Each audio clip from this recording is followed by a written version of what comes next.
चाहते थे और पैदल जाने में उनको 20 मिनट लगता था। पहले 20 मिनट की कीमत नहीं थी, 5 रुपए की कीमत थी। पर जमाना बदल गया, अब लोग 100 रुपए देने को तैयार हैं अपने 10 मिनट को बचाने के लिए। आज महंगी से महंगी, बड़ी से बड़ी रफ्तार वाली गाड़ी क्यों खरीदी जा रही है? क्योंकि ये गाड़ी बड़ी स्पीड पे चलती है, आपके समय को बचाएगी। हमारी मेट्रो ट्रेन, हमारी सामान्य ट्रेन, फिर मेट्रो ट्रेन, फिर हमारी कौन सी ट्रेन आने वाली है? Bullet train. ये बुलेट ट्रेन क्यों आने वाली है? क्योंकि ये क्या बचाएगी?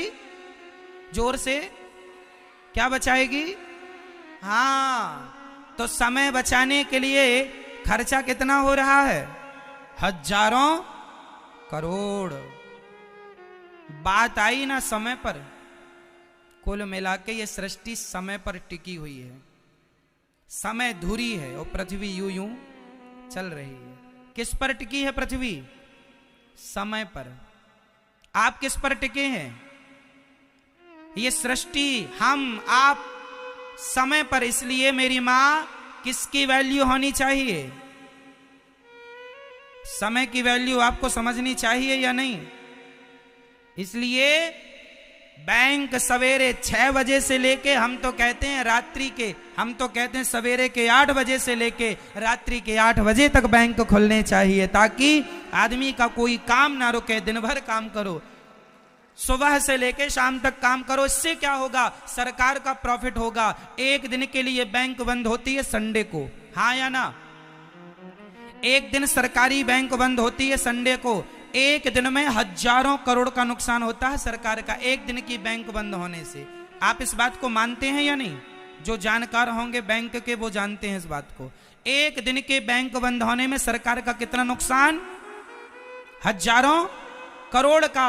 और सोचिए कि 12 घंटे बैंक खुलेगी तो सरकार का प्रॉफिट कितना होगा। और मैं तो कहता हूं, एक जमाने में हमारी देश की जनसंख्या केवल 70 करोड़ हुआ करती थी।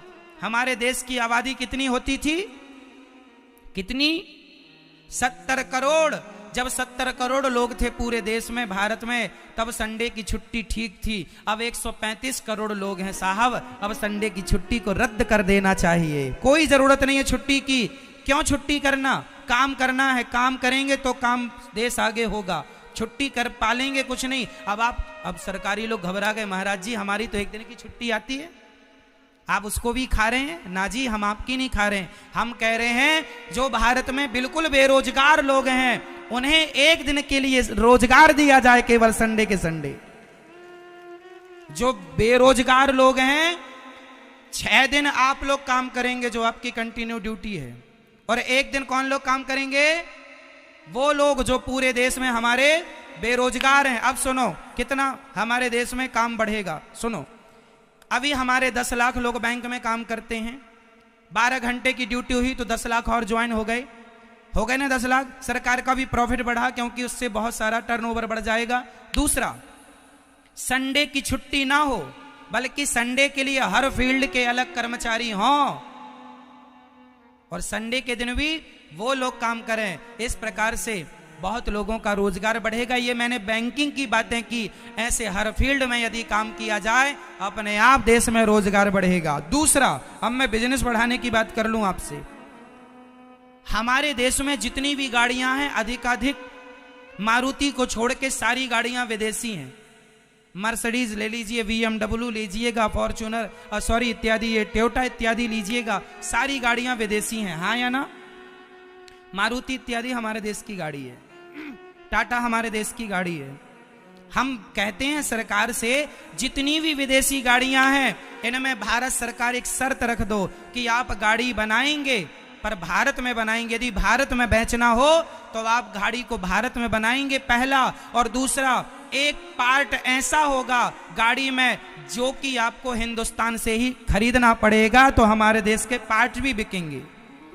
कुछ भी हो, इंजन का एक हिस्सा हमारे देश से आपको खरीदना पड़ेगा, तब आप हमारे देश में गाड़ी सप्लाई कर सकते हैं, तब जाकर के हमारा देश समृद्धवान होगा। ये शर्तें सरकार को लागू करनी चाहिए। ये ऊंची सोच, ऊंची बातें हैं, आपकी समझ में कितनी आएंगी राम जाने, मैं नहीं जानता।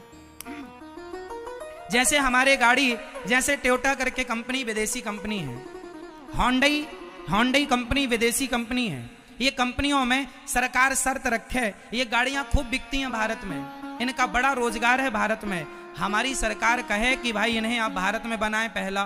दूसरा, आपको इन गाड़ियों में लगने वाले पार्ट्स हमसे खरीदने पड़ेंगे, हमसे मतलब भारत से, तो भारत में पार्ट्स बनेंगे तो भारत का रोजगार बढ़ेगा।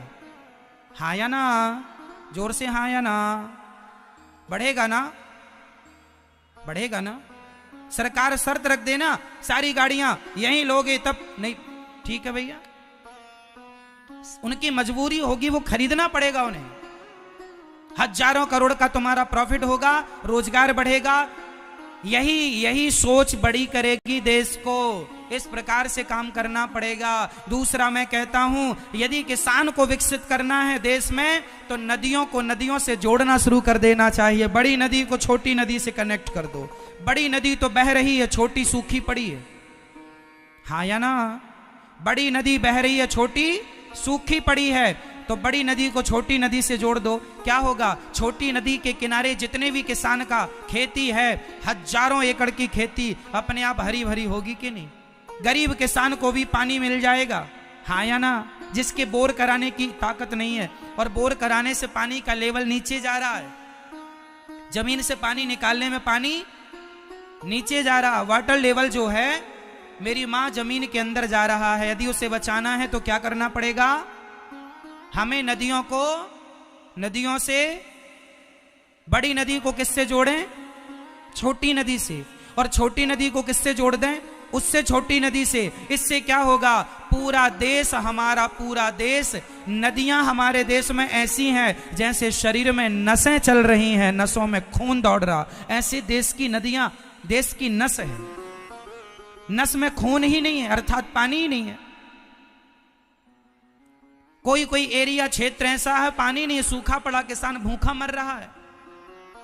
इसलिए बड़ी नदी को हजारों करोड़ सरकार बर्बाद करती है साहब। और मैं आपको बताऊं, बाढ़ आती है ना, मेरे पास एक ऐसा प्लान है कि बाढ़ ही नहीं आएगी। वो प्लान यही है, बाढ़ आती है, हजारों एकड़ खेती बर्बाद होती है, घरों में पानी घुसता, हजारों करोड़ रुपए बर्बाद होते हैं, और सरकार जो देती है अपने से राहत भत्ता वो अलग बर्बाद होता है। इसलिए कुछ ना करो, सरकार को एक काम करना चाहिए, केवल नदियों को नदियों से जोड़ दो, और ऐसा जोड़ो कि ज्यादा पानी आए बड़ी नदी में तो उसका ज्यादा पानी छोटी नदी में जाए, उससे छोटी नदी में जाए, उससे छोटी नदी में जाए। एक जगह के पानी को 4 जगह आप डिवाइड कर देंगे, अपने आप बाढ़ की स्थिति समाप्त हो जाएगी, और छोटे से छोटा किसान भी पानी से लाभान्वित होगा, और पानी का जो स्तर नीचे जा रहा है वो पानी ऊपर आएगा, और हमारे देश में खुशहाली आएगी, हाँ या ना? मैंने इतने विचार दिए आपको। वास्तविक में इन मुद्दों पर बातें होनी चाहिए या नहीं?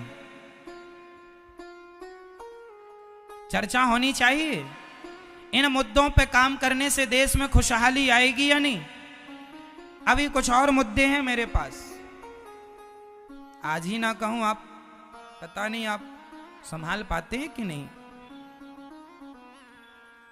फिर कहूंगा। हमारे देश में कुछ चीजें और होनी चाहिए, जैसे कि हमारे देश में शिक्षा फ्री होनी चाहिए। गरीब का बेटा हो, अमीर का बेटा हो, सबके लिए एक ही शिक्षा होनी चाहिए। अभी यूक्रेन में एक हमारे देश का बालक गोली लगने से मारा गया। यूक्रेन में मेडिकल छात्र था, स्टूडेंट, गोली लग गई, उसे मर गया। क्यों मर गया? पढ़ने गया था। क्यों पढ़ने यूक्रेन गया? क्योंकि भारत में वो शिक्षा ही नहीं है जो शिक्षा हमारे बच्चे लेना चाहते हैं। भारत की शिक्षा पद्धति इतनी स्ट्रांग हो कि हमारे बच्चों को कहीं और जाके पढ़ने की जरूरत ना हो, दुनिया यहां पढ़ने आए, हम ना कहीं पढ़ने जाएं। दुनिया को भारत आना चाहिए पढ़ने के लिए। हम अमेरिका ना जाएं पढ़ने, हम यूक्रेन ना जाएं, हम जर्मनी और जापान पढ़ने ना जाएं, बल्कि हमारी शिक्षा पद्धति इतनी स्ट्रांग हो, इतना साइंटिफिक शिक्षा हो कि अपने आप दुनिया यहां पढ़ने आए। क्या ये सही है? क्या ऐसा हो सकता है? हो सकता नहीं, हुआ था। हमारे चाणक्य के जमाने में नालंदा विश्वविद्यालय इतनी बड़ी यूनिवर्सिटी थी, दुनिया के लोग भारत पढ़ने आया करते थे। राम जी के जमाने में वशिष्ठ जी की यूनिवर्सिटी इतनी बड़ी थी, गुरुकुल, जहां दुनिया के लोग पढ़ने आते थे। और भगवान श्री कृष्ण के जमाने में उज्जैन इतनी बड़ी यूनिवर्सिटी थी, सांदीपनी गुरु जी के यहाँ भगवान श्री कृष्ण पढ़ने गए, वहां दुनिया के तमाम देशों के लोग पढ़ने आया करते थे। हमारे देश में शिक्षा हर युग में रही है और शिक्षा इतनी स्ट्रांग रही है कि दुनिया यहां पढ़ने आए हैं, हम लोग कहीं पढ़ने नहीं गए। इसलिए हमारी शिक्षा पद्धति स्ट्रांग होनी चाहिए, पहला। दूसरा, हमारी चिकित्सा, हमारी दवाई, सरकार जितना टैक्स लेना चाहे ले, लेकिन हमारे भारत में दवाई के अभाव में, इलाज के अभाव में कोई गरीब आदमी भी ना मरे, इसकी जिम्मेदारी पूरे देश की है, सरकार की है। सबकी शिक्षा और सबकी चिकित्सा निःशुल्क होनी चाहिए। क्यों माँ, सही है या नहीं? अब आप कहेंगे महाराज जी सरकारी स्कूल हैं तो, पर हैं ही सही, पढ़ता कौन है? सरपंच का बेटा भी ना पढ़े सरकारी स्कूलों में, बताइए। सरपंचों के बेटे भी नहीं पढ़ रहे हैं आज के जमाने में। पार्षदों के बच्चे पढ़ रहे हो तो बताओ सरकारी स्कूल में।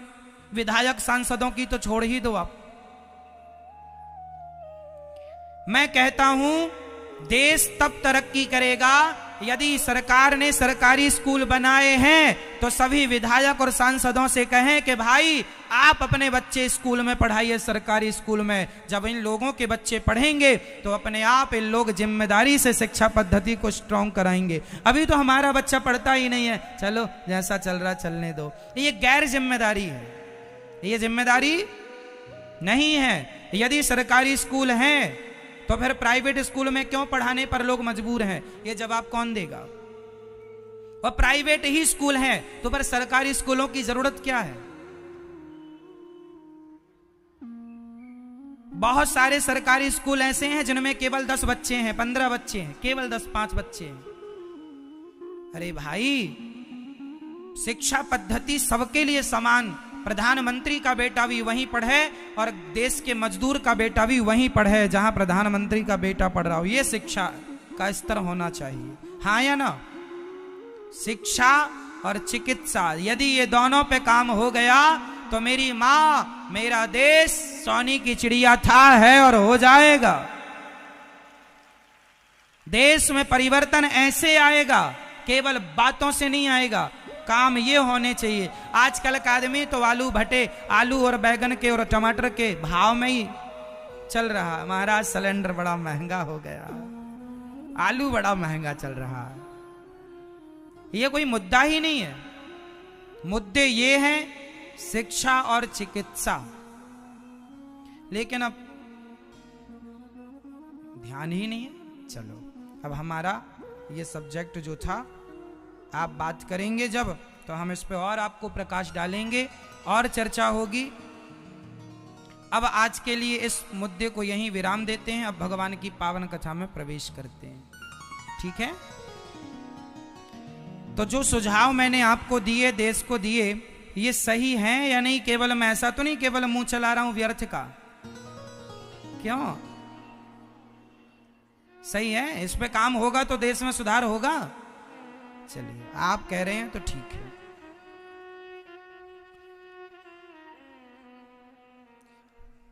जन्माद्यस्य यतोऽन्वयादितरतस् चार्थे सुभिज्ञः स्वराट् तेने ब्रह्म हृदयादि कवये मुह्यन्ति यत्सूरयः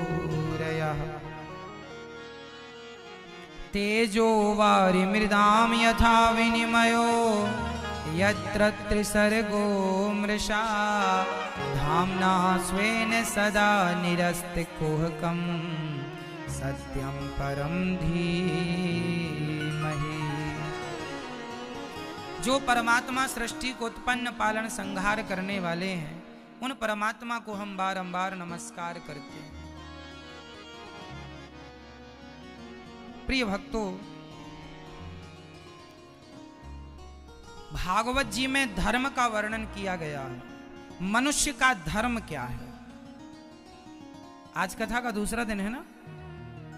मनुष्य का धर्म क्या है। परहित सरिस धर्म नहीं भाई, पर पीड़ा सम नहीं अदमाई। परोपकार ही सबसे बड़ा धर्म है। इसलिए मेरी माँ, जमाने की होड़ ना करो, जमाने को ना देखो, बस ये देख लो कि आपसे कोई दुखी ना हो। किसी का काम करना तो अच्छे से करना। हमारा धर्म क्या है। आजकल के लोग ना काम ठीक से नहीं करते। जैसे कि आपने किसी बिल्डर से घर खरीदा, बिल्डर ने घर दे दिया आपको 30 लाख में।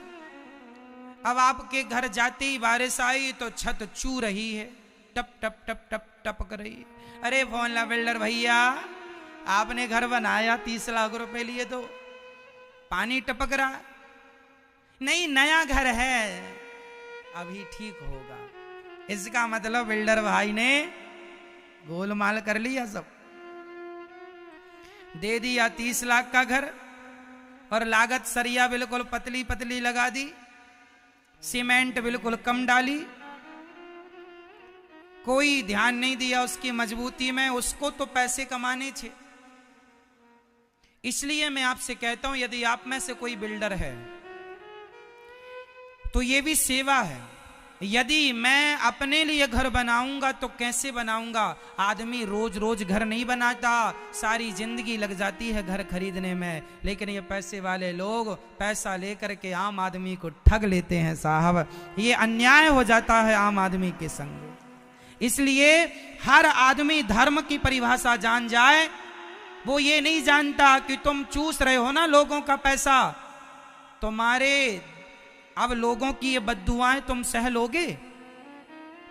लोग इस बद्दुआएं देंगे, हे भगवान ऐसा घर दिया, ये यहां से सीमेंट निकल रही है, ये यहां से प्लास्टर निकल रहा है, यहां से छत छू रही है, यहां से ये हो रहा, ऐसा घर दिया बना के। लो, साल भर के अंदर कलर उतर गया, सस्ते वाला कलर पोत दिया। आपके अंदर से क्या निकलेंगी? बद्दुआएं निकलेंगी। पैसा पूरा ले लिया, काम घटिया किया।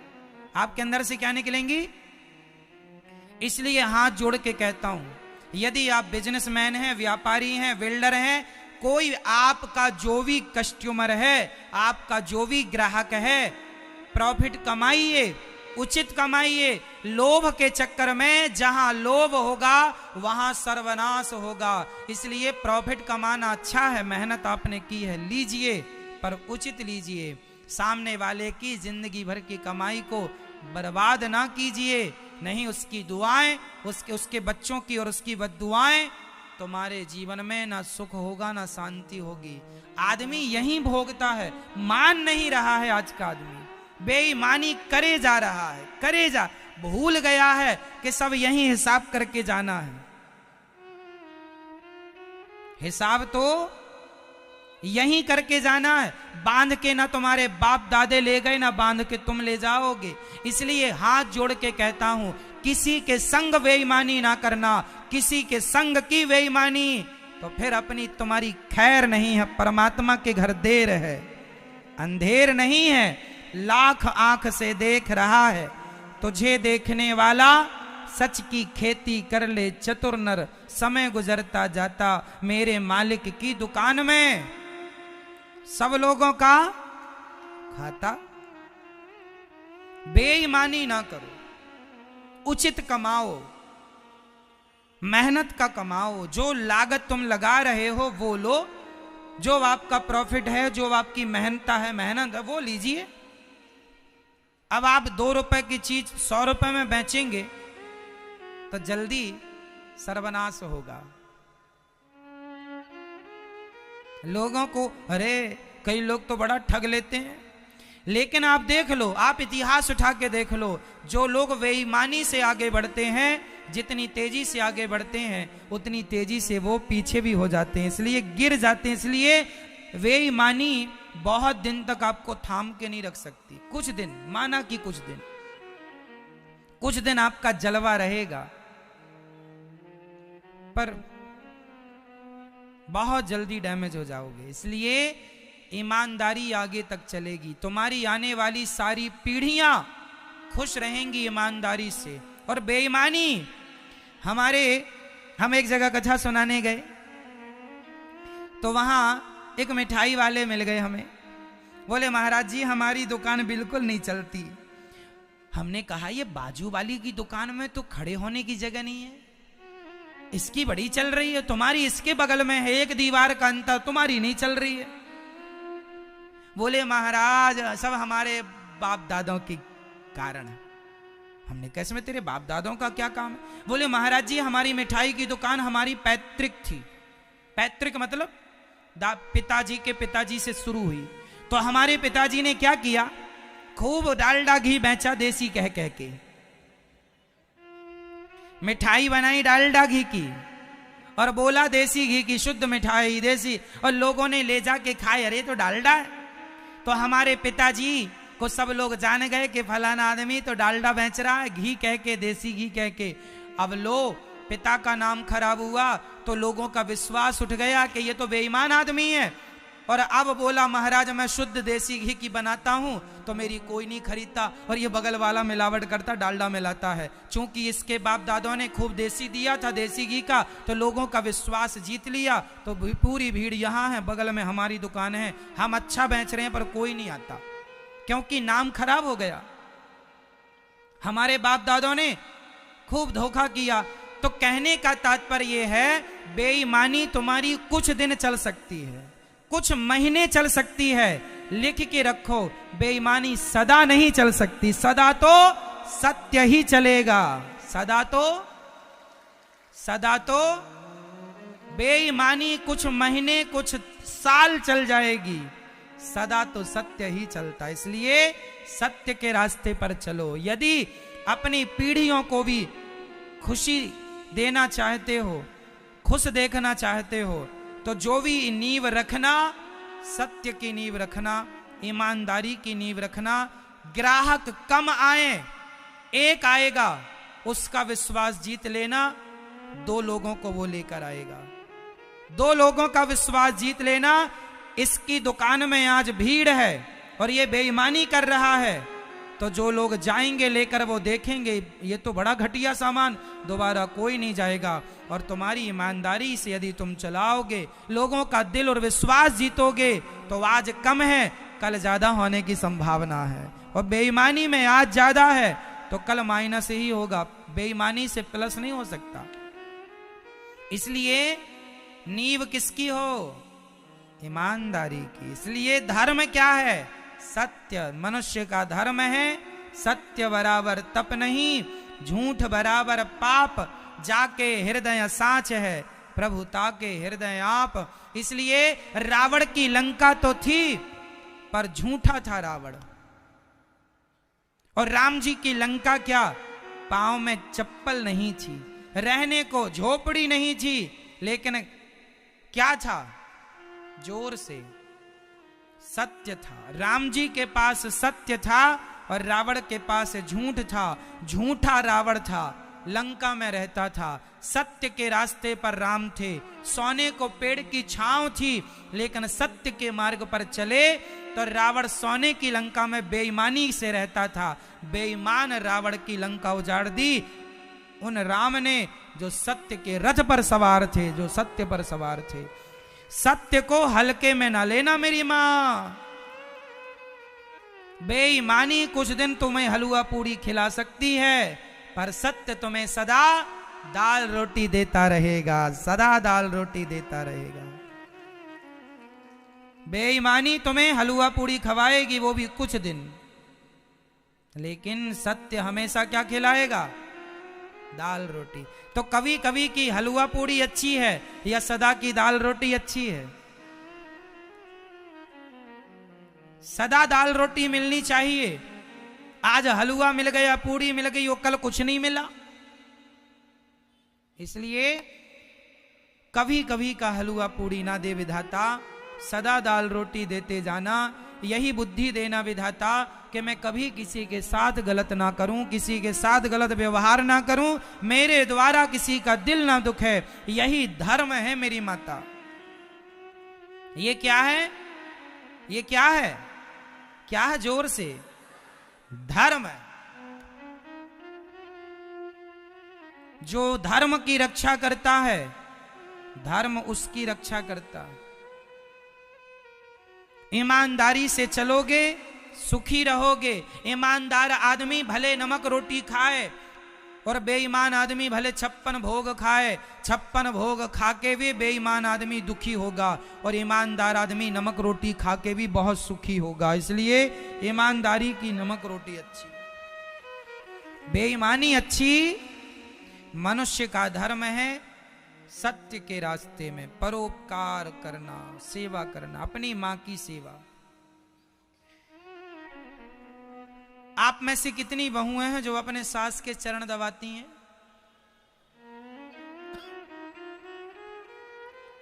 हाथ उठा लीजिए जो सास के चरण दबाती हैं। 1 2 3 4 5 हाथ हमें दिख रहे हैं। इस तरफ भी 1 2 हैं। आप लोग सास के चरण नहीं दबाती हैं? हाँ? आप लोग खुद सास हैं, मतलब डायरेक्ट मां के पेट से सास ही आई थी? नहीं? हाँ?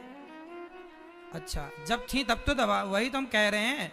ये बोली हम तो खुद सास है, हमें लगा शायद ये व्यवस्था हो गई हो भगवान की, हमें तो कोई पता नहीं, ईश्वर कब अपडेट कर लेते अपने सिस्टम को।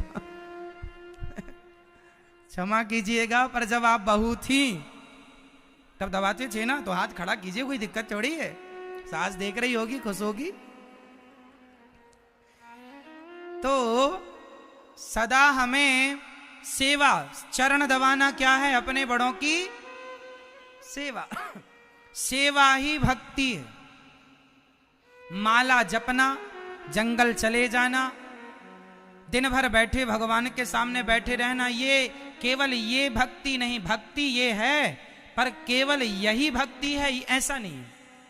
कोई बहू अपने सास के पांव दबा रही हो, कोई बेटा अपनी माँ के पांव दबा रहा हो, कोई पत्नी अपने पति के पांव दबा रही हो, और कोई पति पत्नी अतिथि की सेवा में लगे हो, सच्चे मन से आप सबको भगवान, आप सास को सास मत देखो ना, आप सास को भगवान के रूप में देखो। आप माँ को माँ ना देखो ना, आप माँ को भगवान के रूप में देखो। आप अतिथि को अतिथि ना देखो ना, आप भगवान। यदि आप पत्थर में भगवान को देख सकते हैं तो प्राणी मात्र में भगवान को कब देखेंगे, ये मुझे बताओ।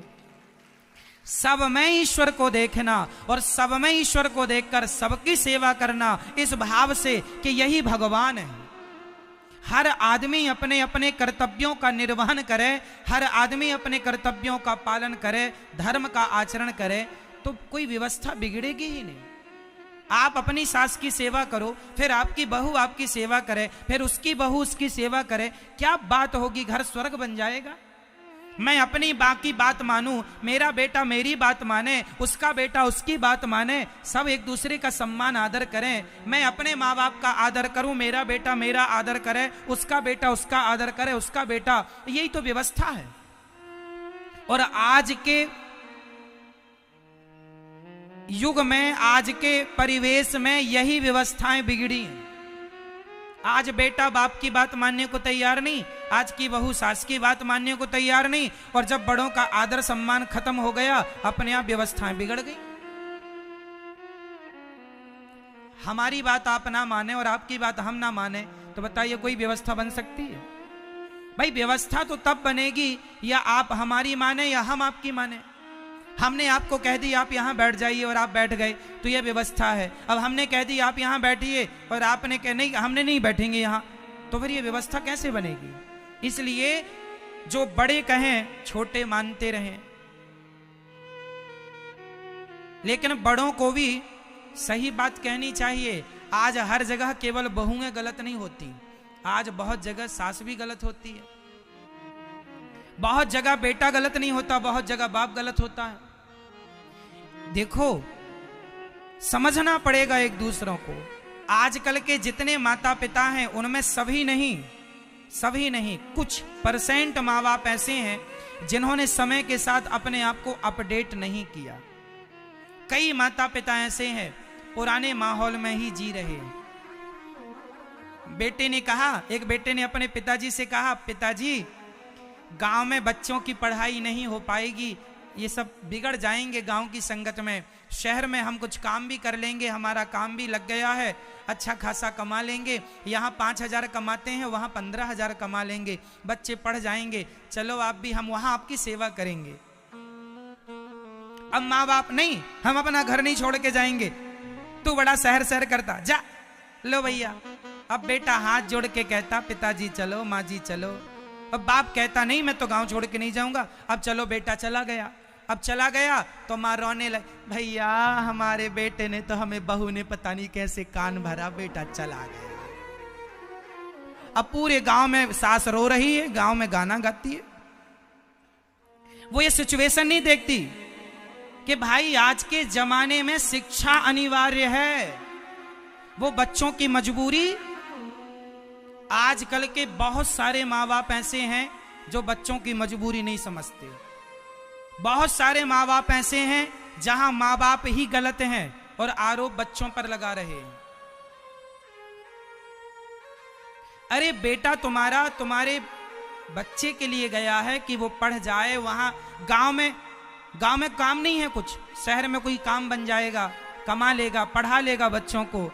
अब बूढ़ी माँ गाना गा रही है, सुनो हमारे बेटे बहू ने कान भर दिया, भाग गया बेटा, रो रही है जबरदस्ती, आंसू नहीं आ रहे हैं तो झंडू बाम पोत रही है जबरदस्ती, रो रही जबरदस्ती, रोए जा रही है जबरदस्ती, बिना बातन के कोई बात बना, इनको रोना है। सिचुएशन नहीं देखना कि भाई स्थिति परिस्थिति क्या है, बहू को बदनाम करना है। हर बार बहू ही गलत नहीं होती मेरी मां, हर बार बहू गलत नहीं होती। कई बार बहुत सारी बहुएं ऐसी होती हैं कि बड़ी समझदारी से अपने घर को, परिवार को निभाना चाहती हैं, चलाना चाहती हैं, हर बात को अंदर रखना चाहती हैं, पर जितना वो अच्छा करे उतना ही उसके साथ सास बुरा करती है। इसलिए किसी के साथ बुरा ना हो। बच्चे, आज देश बदल रहा है, सब बदल रहे हैं, सोच बदल रही है, शिक्षा बदल रही है, तो भाई थोड़ा सा आपको भी अपडेट होना चाहिए, आपको भी थोड़ा सा बदलना चाहिए, है ना। और यदि बच्चे गए हैं, आपका मन नहीं है तो ठीक है आप रहो, फिर जमाने को ये क्यों बताओ कि हमारा बेटा सेवा नहीं करता, वो तो तैयार है ना तुम्हें ले जाने को, तुम ही नहीं जा रही हो, एक तो खुद ही नहीं जा रही हो। कई सासें ऐसी हैं अपनी बहू से पांव नहीं दबाती, बहू दबाती है पांव, माँ जी पांव दबा दें, नहीं दबाती। और फिर गांव में गाना, हमारी बहू तो खाने तक को नहीं देती, और देती है तो थाली फेंक देती है। अब बहू करे क्या ये बताओ। और जमाने की हालत ऐसी है कि हमेशा जमाना बहू बेटा को ही गलत ठहराता है, हमेशा जमाना बहू और बेटा को ही गलत ठहराता है। इसलिए हाथ जोड़ के कहता हूं, रिश्ते आपके हैं, निभाना भी आपको है, चलाना भी आपको है। प्यार मोहब्बत से चला लोगे तो अच्छे से चल जाएगी, अच्छे से निभ जाएगी। और आपने जरा सी अकड़ दिखा दी तो रिश्ते, मेरी मां, इसी अकड़ में रिश्ते टूट जाते हैं। और बड़े बड़े साधु संतों ने गाया है कि रही मन धागा प्रेम का, मत तोड़ो चटिकाए, टूटे से फिर ना जुड़े, जुड़े तो गांठ पड़ जाए। ये धागे बड़े नाजुक होते हैं मेरी माँ, कुछ बहू की तरफ से निभाए जाएं तो कुछ सासू माँ की तरफ से निभाए जाएं, कुछ बेटे की तरफ से निभाए जाएं तो कुछ बाप की तरफ से निभाए जाएं। रिश्ते दोनों तरफ से निभाए जाएंगे तो निभेंगे। एक तरफ से आज तक कोई रिश्ता नहीं निभा हो तो मुझे बता दो। दोनों तरफ से रिश्ते चलेंगे। साइकिल तब चलेगी जब दोनों पहिया सलामत होंगे। क्यों जी, सही है क्या? इसलिए पिता को भी समझदार होना चाहिए, बेटे को भी बेटा भी अपने बाप का सम्मान करे, आदर करे, और पिता भी बेटे की मजबूरियों को समझे, जमाने के हिसाब से रहे। कई बार बेटा अच्छा सोचता है, कई बार बेटा सही निर्णय लेता है, लेकिन बाप नहीं, तुम गलत कर रहे हो, ऐसा मत करो। अरे बेटा है सही, उसे भी तो चलने दो, उसे भी तो निर्णय लेने दो। कब तक उसे कंधे पर लादे लादे घूमोगे? मर जाओगे तब कौन चलाएगा, कौन निर्णय लेगा? कई माँ बाप की ये बड़ी गलती है, कोई बच्चों को निर्णय नहीं लेने देते। बाप को लगता मैं जिंदा हूं, अरे तो जिंदा हो, कल तो मर जाओगे, मरने के बाद तो निर्णय बच्चे ही लेंगे। तो बच्चों को निर्णय लेने की क्षमता तो आनी चाहिए या नहीं? जीते जी ये तो सिखा दो। सब आप कर लोगे, बच्चे क्या करेंगे? बच्चों के कंधे पर जिम्मेदारी कब रखोगे? तुम ही कर लोगे सब। आजकल बच्चे ना बहुत पढ़ना। एक बेटा बोला पिताजी मुझे अमेरिका जाना है, मेरा वहां से बुलावा आया है, 10 लाख रुपए का पैकेज है। बाप ने नहीं जाने दिया, ना बेटा यहीं करो। ठीक है यहां करो, अच्छा है, पर बच्चों की खुशी है, वहां ज्यादा प्रॉफिट मिल रहा है तो जाने दो। कुछ कमा के लाएगा, उसका बिजनेस बढ़ेगा, व्यापार बढ़ेगा, वो सेटल होगा भारत में भी। पर बच्चों की खुशी भी माँ बाप को देखनी चाहिए। लेकिन बच्चों से भी प्रार्थना है कि आप अपनी खुशी में माँ बाप को ना भूल जाएं। माँ बाप को आपको देखना है और माँ बाप को बेटे को, मतलब बैलेंस बना के चलना। क्यों जी? कोई चीज बैलेंस से होगी तब ना चलेगी। तराजू में तब भाव क्लियर होता है जब दोनों तराजू बिल्कुल बैलेंस में आते हैं एक साथ। हाँ या ना? सही है। तराजू में 2 पलड़े होते हैं और दोनों बराबर होंगे तब हिसाब बनेगा। एक कम ज्यादा है, हिसाब नहीं बन सकता। क्यों जी? सही है। उसी प्रकार बाप और बेटे को, सास और बहू को बैलेंस करके चलना चाहिए जिंदगानी को। कुछ तुम सुनाओ, कुछ हम सुनाए, कुछ तुम सुनो, कुछ हम सुनाए, कुछ तुम अपने विचार से करो, कुछ हम अपने विचार से करें। जब आप अपना निर्णय लो तो हम आपका साथ दें, और जब हम निर्णय लें तो आप हमारा साथ दो। यही बाप बेटे का संबंध है। लेकिन बाप अपनी अपनी चलाए, अपनी अपनी चलाए, और बेटा अपनी अपनी चलाए, अपनी अपनी चलाए, तब बिगड़ जाएगा हिसाब किताब। इसलिए माँ बाप को भी बैलेंस बनाना है। हाँ या ना? सही है क्या? चलिए। बहू भी कई बार अच्छे निर्णय लेती है, अच्छी बातें करती है, पर सास को लगता मैं बूढ़ी हूं, मैं मालकिन हूं घर की, मैं जो निर्णय लूंगी वही तुम्हारा भले अच्छा है। नहीं होगा, मेरा गलत है, भले मैंने कह दिया।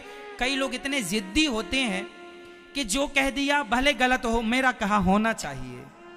भले इतनी जिद वाले होते हैं, भले गलत है पर होना चाहिए। ऐसे लोग होते हैं या नहीं? हाँ या ना? इसलिए रिश्तों में जिद नहीं चलती, रिश्तों में प्रेम होना चाहिए, समर्पण होना चाहिए, सम्मान होना चाहिए। अच्छा बताओ, केवल बहू का ही धर्म है कि सास का सम्मान करे? क्या सास का सम्मान नहीं है कि बहू का सम्मान करे? सम्मान मतलब ये नहीं कि तुम बहू की आरती उतारो। सम्मान मतलब ये होता है कि आप अपनी बहू का आदर करें। ये मेरी बहू है, इज्जत करिए। मैं आपकी इज्जत करता हूं तो आपको भी मेरी इज्जत करनी चाहिए। और ये बता दूं, इज्जत देने से इज्जत बढ़ती है। आप अपनी बहू को दिन भर गाली दो, कल मुही है, बाप के घर से यही सीख के आई है, तुम दिन भर उसे ये गालियां दो और फिर अपनी बहू से उम्मीद करो कि वो मेरा सम्मान करे, सास का सम्मान करे। क्या संभव है मेरी माँ? बता दो। आप दिन भर बहू को गालियां दो, तेरी माँ ऐसी है, तेरी माँ वैसी है, तेरा बाप ऐसा है, तेरा भाई नालायक है, तू कलमुही है, ये इतना सब कहने के बाद क्या आप अपनी बहू से उम्मीद कर सकती हैं कि वो आपका सम्मान करे? अरे मेरी माँ, सम्मान कब मिलता है? लिख लो कागज में, सम्मान उन्हीं को मिलता है जो सम्मान देना जानते हैं। सम्मान देंगे, सम्मान पाएंगे, नहीं देंगे नहीं पाएंगे। इसलिए बहू का भी आदर करना चाहिए, सास का भी आदर करना चाहिए, एक दूसरे के प्रति सम्मान हो, रिस्पेक्ट हो। क्यों जी? सही है। अब बाप बड़ा है, बड़ा है बाप, ठीक है, बेटा छोटा है, बेटा तो बाप के पांव की धूली उठा के माथे पे सजाता है, ठीक है, पर जब बेटा आपका इतना आदर करता है तो आपको भी बेटे का थोड़ा आदर करना चाहिए। चलो मेरा बेटा कह रहा है, सोच रहा है, सही सोच रहा होगा, चलो हम उसकी सोच में साथ देते हैं। अब नहीं जी, तुम्हारा बेटा सही सोचे तो भी गलत है, और तुम गलत सोचो तो भी सही है, क्योंकि तुम बड़े हो, क्योंकि तुम घर के मुखिया हो।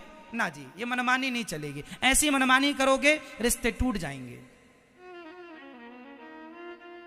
क्या होगा मेरी मां? रिश्ते, बाल्टी कुएं में उतरती है, झुकती है तो भर जाती है, ना झुके कभी ना भरेगी। कई बार रिश्तों को टूटने से बचाने के लिए झुक करके रिश्तों को बचा लेना चाहिए, नहीं तो रिश्ते टूट जाते हैं। अकड़ में अक्सर रिश्ते टूटते हैं, अकड़ में अक्सर यही हाल पति पत्नी के बीच में। पति की अपनी अकड़ है, पत्नी की अपनी अकड़ है। बाप के घर में चांदी की थाली में रोटियां खाया करती थी बेटी, ससुराल गई है तो स्टील की थाली मिली है, वो भी स्टील की थाली 4 जगह से चटकी है। उसे लगा रे राम राम, मैं तो चांदी की थाली में खाती थी, अच्छा अच्छा खाती थी, और ये क्या सूखा रूखा, वो भी टूटी थाली में। कोई बात नहीं बेटा, जीवन में हर समय को देखना पड़ता है। अच्छे दिन आएंगे, पर अच्छे रास्ते आने के पहले कुछ बुरे रास्तों से भी आपको चलना पड़ेगा। बहुत अच्छी सड़क है आगे से, पर वहां तक पहुंचने के लिए ये गड्ढा गड्ढी से, पत्थर वत्थर से गुजरना पड़ेगा, हाँ या ना? बस मेरी मां, रिश्तों को बेहतर बनाने के लिए कुछ दिन रिश्तों को समझने के लिए चुप रहा करो। जैसा समय है, जो खाना मिल रहा खाओ, जितना प्यार मिल रहा उतने में संतोष रखो, कुछ ना कहो, अपनी यात्रा में आगे बढ़ते रहो। एक दिन अच्छी सड़क आएगी, अच्छे दिन आएंगे, अपने आप सब अच्छा हो जाएगा। थोड़ा अच्छे समय का इंतजार करो, सब्र रखो, समय के साथ सब अच्छा होगा। समय, श्रद्धा हो भगवान पे और सब्र रखा करो। क्या होनी चाहिए मेरी मां? सब्र। सब्र जानते हैं? थोड़ा सब्र रखो, धैर्य, जिसे धैर्य कहते हैं। ठीक समझ रही हो मेरी मां? तो अब आज के बाद आप लोग बड़े प्रेम से तालमेल बैठा के रखोगे ना? ठीक है।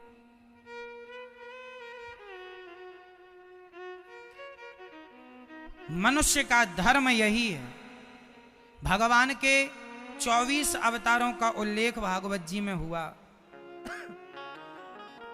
भगवान 24 अवतार धारण करते हैं। नारायण, नारद, हरि, कपिल देव, श्री राम, हंस, हयग्रीव, मोहिनी, दत्तात्रेय, सुखधाम, नरसिंह, वामन, व्यास जी, ऋषभ देव, कौमार, यज्ञ, पुरुष, धनवंतरी, बुद्ध, कल की अवतार, पृथु, राजा, वारह, पुनि, कृष्ण, चंद्र, भगवान, परशुराम, मत्स्य, कमठ, पद्म, पुराण, प्रमाण, ये 24 अवतार भगवान जी के। नारद जी का बाल्यकाल कैसे गुजरा उन्होंने बताया। भगवत कृपा हुई और संतों की कृपा से वो नारद जी बने। व्यास जी ने 17 पुराण लिखे, जब 18वां पुराण लिखे भागवत जी, तब उन्हें शांति मिली। भागवत जी में महाभारत की कथा है।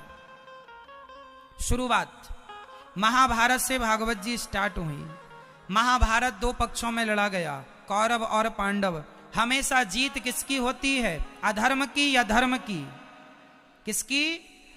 इसलिए हमें किसके संग रहना है? धर्म के। और जो धर्म के साथ है भगवान उनके साथ है। फिर घबराने की बात नहीं, क्योंकि भगवान हमारे साथ है। भैया सही है क्या? तो हम सभी भगवान के संग हैं और भगवान हमारे संग हैं। कब हैं? जब हम धर्म का साथ देंगे। क्यों घबराएं हम? जैसे अर्जुन की भगवान ने चलाई, हमारे और आपके जीवन में भी ये बोध हमें हो जाए, ये विश्वास हो जाए कि गाड़ी हमारी सच्ची भगवान ही चला रहे हैं। कई बार हम लोग ये मान लेते हैं हम ये कर रहे हैं, हम वो कर रहे हैं।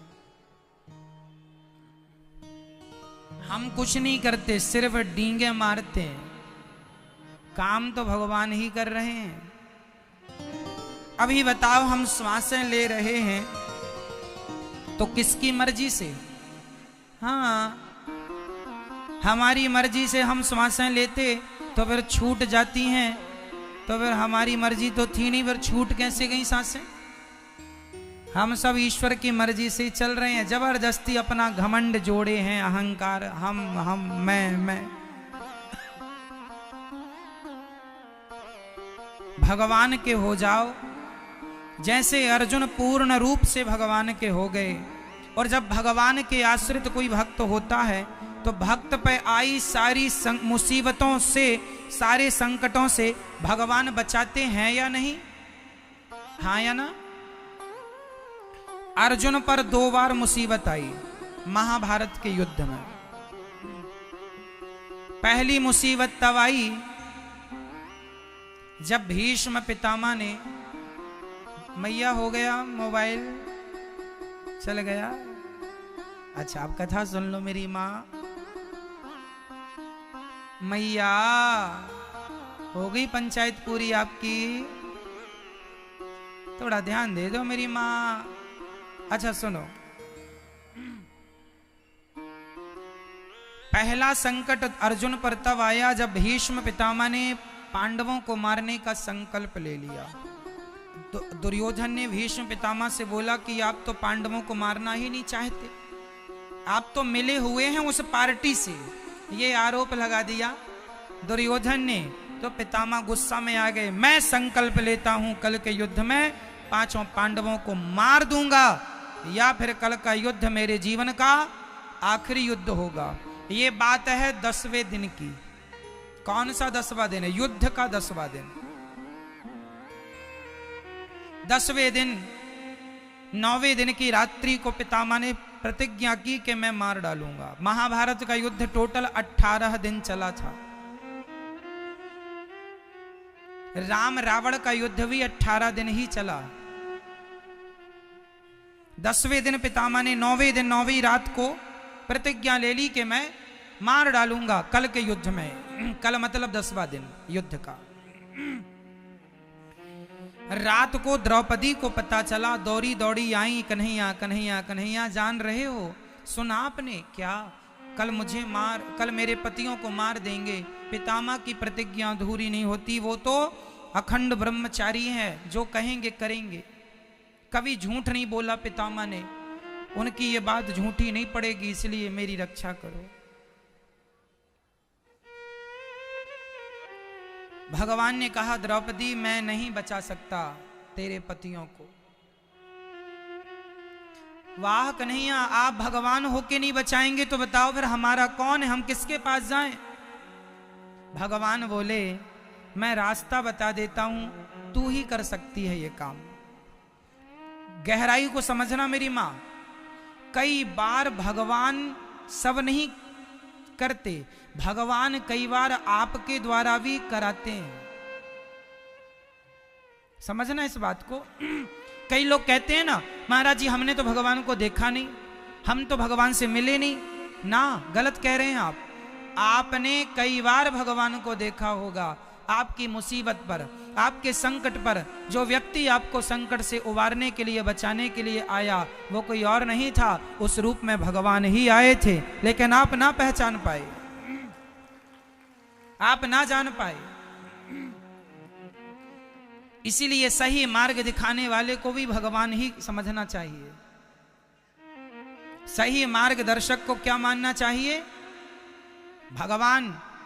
इसलिए हम सनातन संस्कृति में अपने गुरु को भी भगवान का दर्जा देते हैं। गुरु भगवान नहीं होते, पर गुरु शिष्य की भावना है कि भगवान को मैं जान रहा हूं तो गुरु जी के द्वारा। इसलिए सम्मान मेरा उतना ही है गुरु के लिए जितना भगवान के लिए। आपका मानना अच्छा है, आप लोग अपने गुरु को भगवान माने, ये सही है, पर गुरु अपने आप को भगवान मानने लग जाएं, ये गलत है। समझ रहे हैं आप लोग? भाई मेरी श्रद्धा है कि मेरे गुरुजी भगवान हैं, भगवान के रूप में ही मुझे ज्ञान देने आए। भगवान मुरली बजाते तो आएंगे नहीं, धनुषवाड़ लेके आएंगे नहीं, तो भगवान ही मेरे गुरु के रूप में आए और मुझे सही रास्ता बताए। तो मैं गुरु को भगवान तुल्य मानूं, आप गुरु को भगवान तुल्य माने, पर गुरु अपने आप को कभी भगवान ना माने। मेरी बात आप समझ रहे हैं या नहीं? भाई आपकी श्रद्धा है गुरु में, आप उन्हें भगवान तुल्य मानिए, पर गुरु कहने लग जाए कि मैं भगवान हूं,